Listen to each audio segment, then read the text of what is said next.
বিশ্বকাপ জয়ের আবেগ ধরে রাখতে পারেননি হার্দিক পান্ডিয়ারা। দক্ষিণ আফ্রিকাকে হারিয়ে শিরোপা জয়ের পর মাঠে কান্নায় ভেঙে পড়েন হার্দিক পান্ডিয়ারা।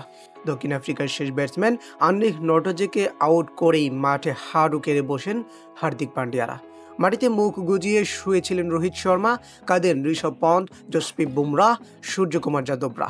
শুধু মাঠে নয়, মাঠের বাইরে রিজার্ভ বেঞ্চে বসে থাকা মোহাম্মদ সিরাজও কাঁদেন। বিশ্ব চ্যাম্পিয়ন হয়ে গোটা ভারতীয় দল কাঁদল। কেউ নিজের আবেগ ধরে রাখতে পারেননি।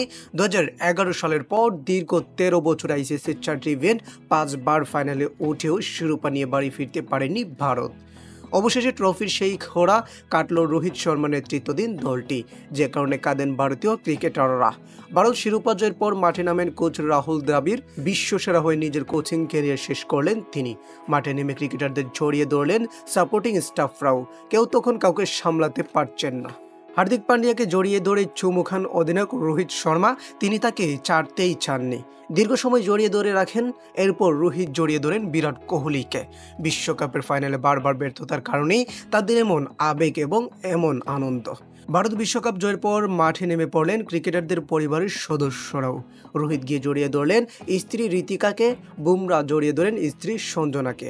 বিরাট কোহলি ভিডিও কলে কথা বলছেন স্ত্রী অনুষ্কা শর্মা ও সন্তানদের সঙ্গে। হার্দিক পান্ডিয়া এক হাতে জাতীয় পতাকা নিয়ে ঘুরেন।